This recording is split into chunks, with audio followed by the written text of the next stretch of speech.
여러분, 고대 근동의 국가 간의 전쟁은 그 국가들이 섬기는 신들과의 전쟁으로 간주되기도 했습니다. 그래서 전쟁에서 이긴 국가의 신이 더 강하다고 생각했습니다. 그리고 전쟁에 진 국가의 신상을 승리한 자신들의 신상 옆에 갖다 세워두기도 했습니다. 마치 전리품처럼 말입니다. 그런 점에서 본다면 이스라엘과 블레셋과의 전쟁은 그들이 섬기는 하나님과 다곤과의 전쟁이기도 했습니다. 다곤은 가나안 사람들이 가장 좋아하고 신뢰했던 바알의 아버지로 알려져 있습니다. 블레셋이 다곤의 자신들의 주신으로 섬긴 것은 자신들이 가나안 사람들보다 더 높은 신을 섬긴다고 하는 그런 우위를 차지하려고 했던 것 같습니다. 이스라엘은 블레셋과의 전쟁에서 패하고 하나님의 법궤마저 빼앗겼습니다. 그러자 블레셋은 그 빼앗은 법궤를 이 아스돗의 다곤의 신전에 다곤의 신상 곁에 두고 블레셋의 다곤이 이스라엘의 하나님보다 더 강하다, 그렇게 보여주려고 했습니다. 그런데 어떤 일이 일어났습니까? 하나님의 언약궤 앞에 그 다곤의 신상이 엎드러져 그 얼굴이 땅에 닿아 마치 경배를 하고 있는 것 같았습니다. 그래서 일으키고 다시 그 자리에 세워둡니다. 그랬더니 그 다음 날에도 하나님의 언약궤 앞에 다곤 신상이 엎드려져 있을 뿐만 아니라 머리와 두 손목이 끊어진 채 문지방에 뒹굴어져 몸뚱이만 남아 있었습니다. 뿐만 아니라 하나님께서 그 아스돗 지역에 독한 종기에 재앙을 내리십니다. 6절에 보면 여호와의 손이 아스돗 사람에게 엄중히 더하사 독한 종기의 재앙으로 아스돗과 그 지역을 쳐서 망하게 되니, 이런 재앙으로 아스돗은 망하게 되었고, 이런 재앙 가운데 아스돗 사람들이 보인 반응은 다음과 같습니다. 7절에 아스돗 사람들이 이를 보고 이르되 이스라엘 신의 궤를 우리와 함께 있지 못하게 할지라 그의 손이 우리와 우리의 신 다곤을 친다 하고, 그의 손이 우리와 우리의 신 다곤을 친다 하고, 블레셋은 여호와의 손이 재앙으로 자신들을 친다고 말합니다. 여러분, 그들은 분명히 이런 재앙이 하나님께로부터 왔음을 알았습니다. 그런데 가만히 보면 그들의 대책이 좀 이상하지 않습니까? 우리가 상식적으로 볼 때 하나님이 재앙을 내리신다고 생각하면 하나님이 참 신이시구나 하고 항복해야 하지 않겠습니까? 아니면 그 재앙을 내리는 하나님의 언약궤를 빨리 이스라엘로 돌려보내든지. 하지만 그들은 하나님의 언약궤를 블레셋의 다른 지역으로 옮겨갑니다. 그래서 하나님의 언약궤는 아스돗에서 가드로, 그리고 가드에서 다시 에글론으로 옮겨가게 됩니다. 그런데도 독한 종기의 재앙이 더 심해지자 그제서야 하나님의 언약궤를 이스라엘에 보내기로 합니다. 12절을 한번 보세요.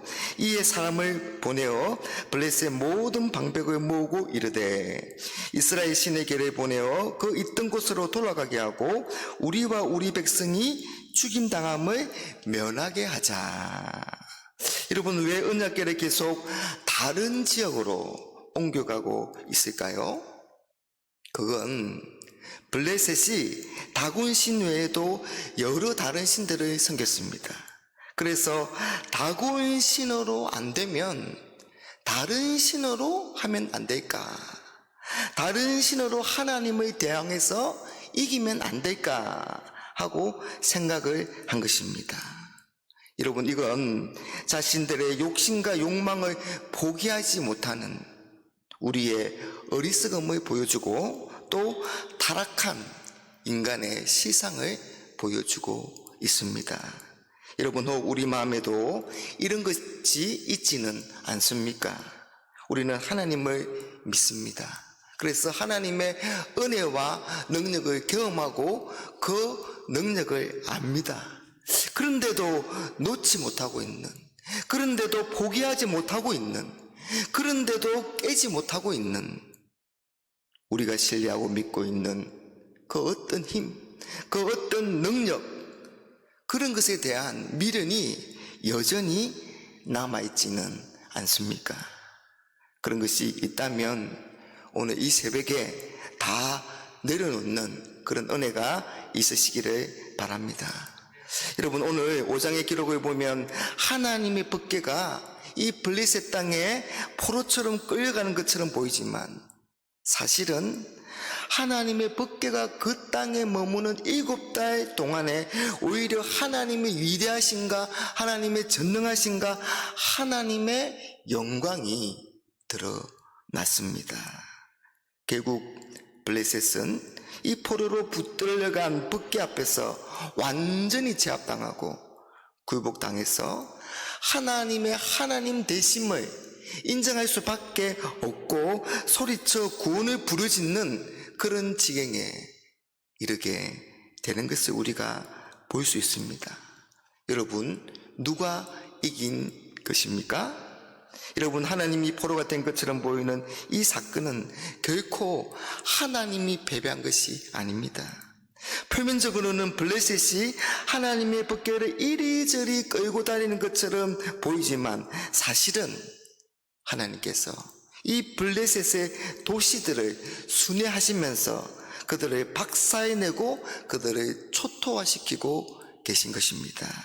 그러니 하나님이 진 것이 아니라 하나님이 이기신 것입니다. 여러분, 이건 하나님은 결코 실패하거나 패배하지 않으신다는 것을 우리에게 보여줍니다. 하나님의 영광이 결코 중단되는 법이 없고 하나님의 영광을 그 누구에게도 빼앗기지 않는다는 것을 우리에게 보여줍니다. 하나님의 영광은 하나님이 지키십니다. 하나님이 하시는 겁니다. 이스라엘이 잘못해서 패배를 당한 것이지 결코 하나님의 능력이 없어서 그런 게 아닙니다. 유다가 바벨론의 포로로 잡혀간 것은 그들의 죄 때문이지 하나님이 마르도보다 능력이 없어서가 아니라는 거죠. 여러분, 우리는 연약하여서 넘어지고 실패합니다. 그러나 하나님은 그런 우리를 위해 친히 싸우시고 승리하십니다. 그래서 그 영광을 드러내십니다. 예수님이 빌라도와 로마 군병에 의해서 질질 끌려서 돌아가신 것처럼 보이지만 그게 아니더라는 것입니다. 예수님께서 십자가에서 못 박혀서 땀과 피를 흘리시고 정말 패배하신 것처럼 보였습니다. 그런 하나님은 그 예수님의 죽음으로 죄와 사망의 근세를 초토화시키시고 다시 예수님을 살게 하신 사건이 바로 예수님의 십자가와 부활의 사건입니다. 하나님은 예수님의 십자가와 부활의 능력으로 사탄의 세력을 물리치고 우리를 구원하시고 하나님의 능력을 드러내십니다. 사랑하는 여러분, 우리가 믿는 하나님은 이 세상의 주관자가 되십니다. 전쟁에 능하신 분이시며 역전의 하나님이십니다. 승리의 하나님이십니다. 그 하나님만을 섬기고 그 하나님만을 신뢰하고 바라보며 그 하나님을 영원히 찬양하는 우리 모두가 되시기를 주님의 이름으로 축복합니다.